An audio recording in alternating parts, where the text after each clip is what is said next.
আজকে ২ রকমের সিম রান্না করব। একটা হচ্ছে বিচিওয়ালা সিম আর একটা হচ্ছে বিচি ছাড়া সিম। আর এই সিমগুলো দেখতে এতটা কিউট লাগছিল।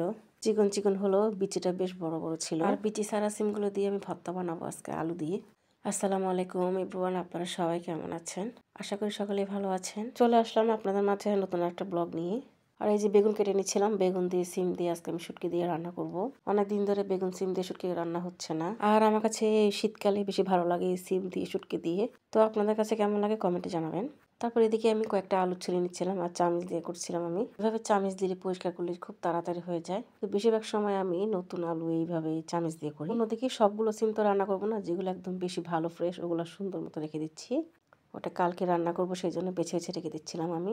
আর এই যে এই কটা সিম আমি কুটে নিচ্ছি, এগুলো দিয়ে আমি রান্না করব। সিমগুলো দেখতে খুবই সুন্দর লাগছিল, আমি অনেক খুশি হয়েছি। তো রায়ন বাবা রাত্রে এই সিমগুলো এনেছিল, তাই ভাবলাম আজকে শুটকি দিয়ে রান্না করব সিমগুলো দিয়ে।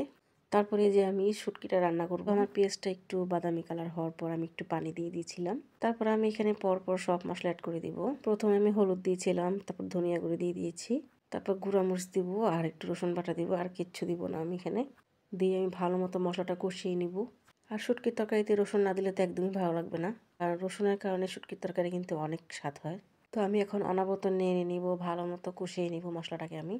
তারপর লবণটা অ্যাড করে দিলাম পরিমাণ মতো। দেওয়ার পর আমি মশলাটা ভালো মতো কষিয়ে নিব। আর আমার মশলা কালারটা দেখেন কি সুন্দর হয়েছে। তো এটা কষানো হলে আমি শুটকিগুলো দিয়ে দিব আমি এখানে। তো আজকে আমি ছুরি শুটকি দিয়ে করব। ছুরি শুটকি আমি একটু গরম পানি দিয়ে পরিষ্কার করে নিয়েছিলাম, কারণ গরম পানি দিয়ে সিদ্ধ করলে শুটকিটা সুন্দর গ্রান হয়, একটু নরম হয়। তো আমি গরম পানি দিয়ে ভালো মতো ক্লিন করেছিলাম এই শুটকিগুলোকে। তারপরে যে কষানো মশলার মধ্যে দিয়ে দিলাম আমি, ভালো মতো আর একটু কষিয়ে নেব এখানে। তো এটা একটু কষানো হয়ে গেলেই আমি সবগুলো সবজি দিয়ে দেবো এখানে। ভাবলাম সিম আর বেগুনের সাথে একটা আলু দিলেও ভালো লাগবে, সাথে আমি কয়েকটা আলু দিয়েছিলাম। তো এদিকে আমার কষানো হয়ে গেছে, আমার তেলটা উপর দিকে চলে আসছে। এখন আমি সবগুলো তরকারি দিয়ে দেবো এখানে। দেওয়ার পর ভালো মতো নেড়ে আমি ভালো মতো কষিয়ে নিব। আর এই শুটকি তরকারিটা রান্না করার সময় আমার খুব মায়ের কথা মনে পড়ে। আমার মা সিম দিয়ে ছুরি শুটকি দিয়ে অনেক সুন্দর করে রান্না করে। আমি অনেক চেষ্টা করি মায়ের মতো করতে, কিন্তু কোনো রকম মার মতো হয় না। অনেক মিস করি আমার মায়ের হাতের রান্নাগুলোকে আমি। আমার মা এত সুন্দর করে রান্না করে, এত মজা হয়। তো এদিকে আমার তরকারিটা এই যে কষানো হয়ে গেছে।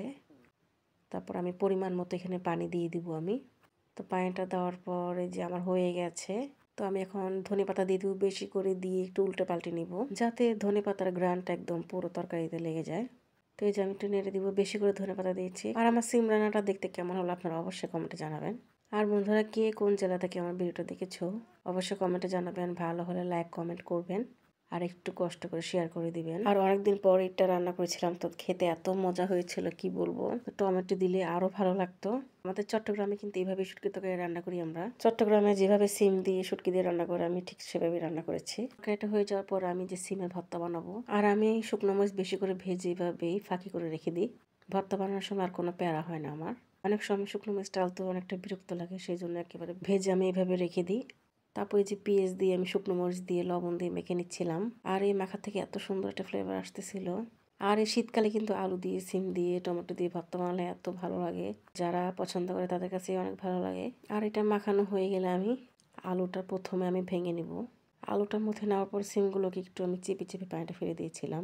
তারপর যে ভালো মতো আমি ম্যাশ করে নিচ্ছি।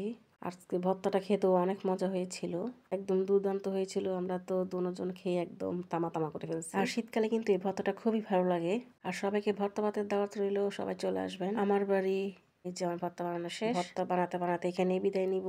সবাই পর্যন্ত ভালো থাকবেন, সুস্থ থাকবেন। আল্লাহ হাফেজ, আসসালামু আলাইকুম।